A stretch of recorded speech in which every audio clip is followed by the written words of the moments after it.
So here's a pile of discarded plants from garden bed number 1. So you can see an eggplant leaf, tomatoes, then we go over here and we get some rope that's not recyclable, and then over here we have some burlap sacks that I believe are compostable.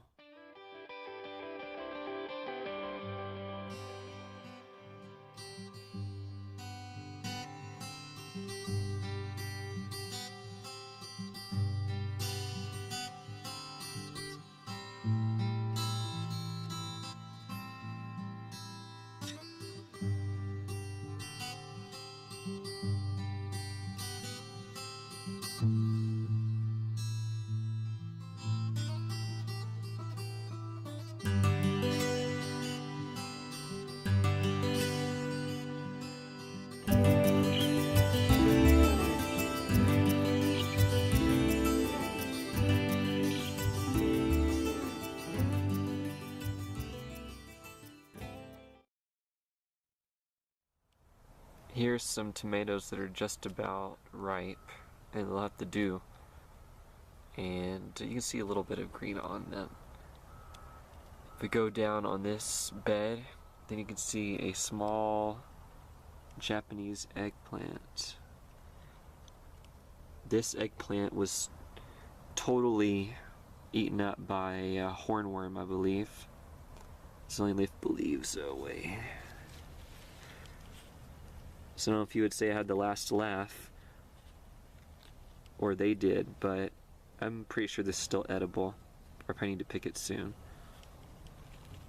And I didn't even know I had the sage here, I forgot.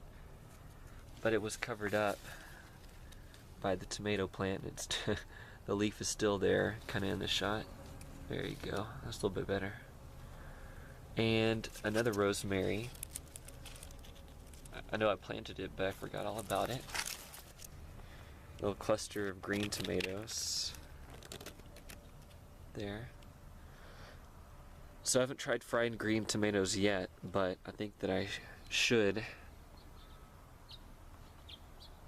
And it's a beautiful day today. Here's my trailing rosemary, and it did really well. It took a while, but most of them did pretty well. They were just a plug pack, 6 of them in the pack, and this one did especially well. You can see the trailing habit right there, and right here. I kind of curved it over to show you. So I can harvest this or maybe transplant it for the spring. My yarrow, and it's doing really well too. And I think that should be okay for the winter.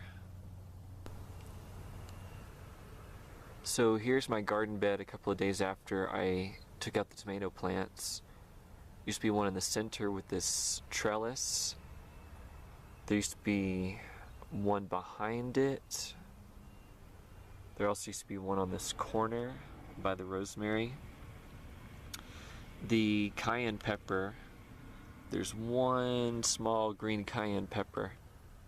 So the frost date is in the middle of the month, the first frost. So this will be going pretty soon. Then we come kind of underneath it. We have some onion chives. I think they'll do okay. Then we have some Thai basil that did very well. This also has to go. It's warm season crop. In the other corner, I believe it's another cayenne that did better. But it's going to be too late for it to produce any more fruit. I've seen some white flowers on it, but there's not enough time. And finally, there is some sage in the corner, and that should do fine as well. But I could harvest it and dry it too. Here's my forest green parsley, and it's doing better than my flat, but my flat still looks okay, but this looks much better. And that's like the appearance of the curly leaves. And I saw after I have cleaned up the bed a little bit that I have, I believe, a spinach seedling right there. So I'm kind of happy about that. I think that I will give all the beds a watering after I finish this video. I haven't been the best on watering this year, so I think my garden did pretty good nonetheless.